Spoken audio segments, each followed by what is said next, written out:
to talk about this movie. What is the best way to describe the entity that is the monkey? Well, I can tell you this, it's definitely not bad. It's not bad, it's not boring, it's not like one of those really bad Stephen King adaptations that we've seen before. Now, this one does fall into the good category. But here's the question. Does it fall into the great category? Like It and Christine? No, it does not. It does not fall into the great category. And honestly, talking about this movie is so complicated that I've had to delay this review for a little bit to really gather my thoughts on it.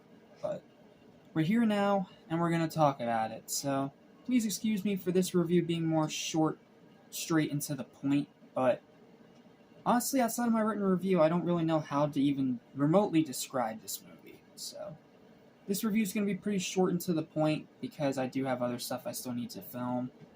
So, I apologize if this review is a little disappointing after all the waiting, but I can tell you right now, the movie is good. Go see it.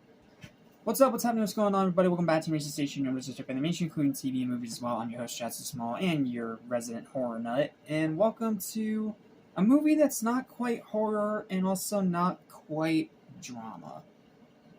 It, exists in its own reality. The Monkey. The adaptation by Osgood Perkins of a Stephen King short story. And it's, really hard to talk about it, so I'm just going to read off my written review, give you the final verdict, leave it at that, and allow you to draw your own conclusions. I can't tell you that it's good, but I can't tell you it's great.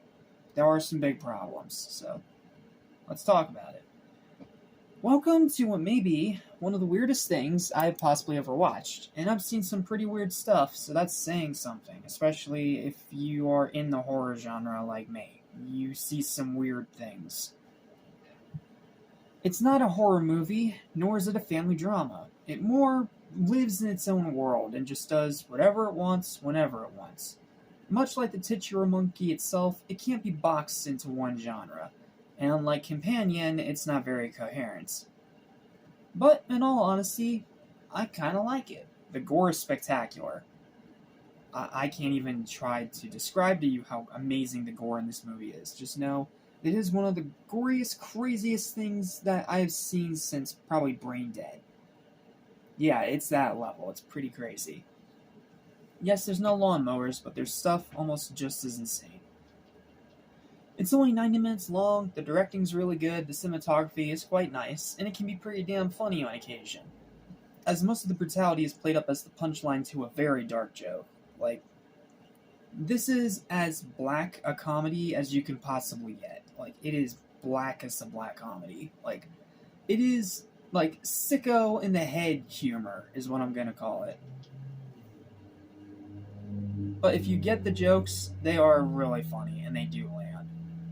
That being said, though, while I did enjoy it, I can also recognize that, looking at it critically, it's not very good and does come off as half-baked. Much like a short story. The acting, despite the talented cast, I can't talk today, isn't too impressive. The characters are flat, the writing is subpar, the dialogue is so boring. The final act twist is horrendous and comes out of nowhere, and the pacing is erratic as all hell. If you go into this expecting high art, you're going in for the wrong reason. For better or for worse, it marches to the beat of its own drum. The Monkey is a gory, darkly comedic, unapologetically bonkers, but very flawed film that both disappoints and satisfies in almost equal measure. It's a lot like one of King's other films, Maximum Overdrive, the more I dwell upon it. His version of a B-movie, that despite its huge flaws is destined to become a cult classic. This is probably going to be right up there with Maximum Overdrive as a movie for a very specific niche, and that very specific niche is going to put it in very high regard. If you're not part of that niche, it's not going to be for you. It's a perfectly watchable film that may not be great but still entertains nevertheless, and unlike Brave New World, it didn't actively piss me off, so it's worth at least one watch for that alone. Like, go see this instead of Captain America 4. Just put your money where it's actually worth putting it. Final verdict for this movie is a 7 out of 10. Thank you for watching. Like, share, and subscribe if you want to see more, and I'll see you in the next review. Listen, I want to forget. So listen and you won't regret. Be true to yourself, don't miss your chance, and you won't end up like the fool who